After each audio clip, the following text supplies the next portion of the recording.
Yes, this is a good morning today for me. I scratches my ass because my ass is scratched. My son Kuya Sho is already wake upping every morning because he need to wake up. My daughter and my wife is already wake up also. I check the sunlight is already coming like that, and I go to the toilet because my poop is already coming. Thanks G because I'm succeeding. The smelling is not good. I cut the papaya because the papaya is good for the heart. I'm right, yes. I check the rice cooker is already done. My Kuya Shosho and my wife a little done also. Before our leave, Kuya Shosho and me, family first because family is love. Me and my son is going to the school. After 3 minutes, is already to the school and she kiss me and I tell her study first. No loved ones anyone. After the school, me and my daughter and my wife going to the health center because my daughter she needs some bakuna. My sister smiling inside the gate. Already here in the outside of the health center, my daughter is already wake up.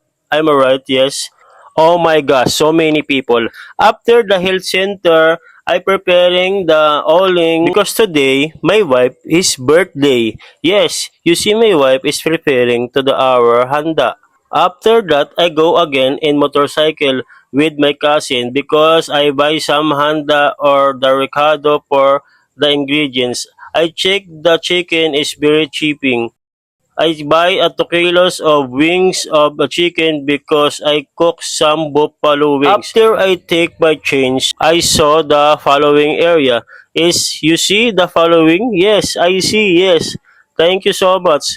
And after that, I go to the vegetable area and I buy some sili haba and I check the climate change if change snow. My cousin is take the 2 pepinos and buy also our vegetable I needed.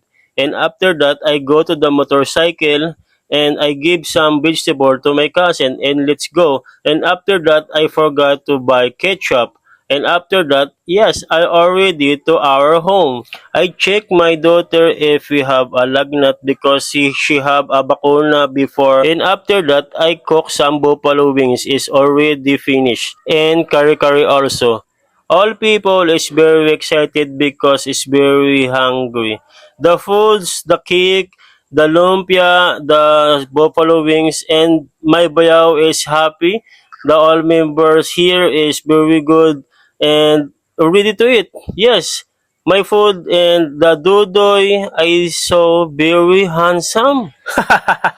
Picture taking. And also my daughter is 3 months old today. After that, picture taking, and I said, happy birthday to my wife, and let's go to eat.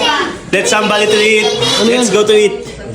Pad 2. Kailangan ko tuparin lahat ng pangarap mo. Tupad. Let's go.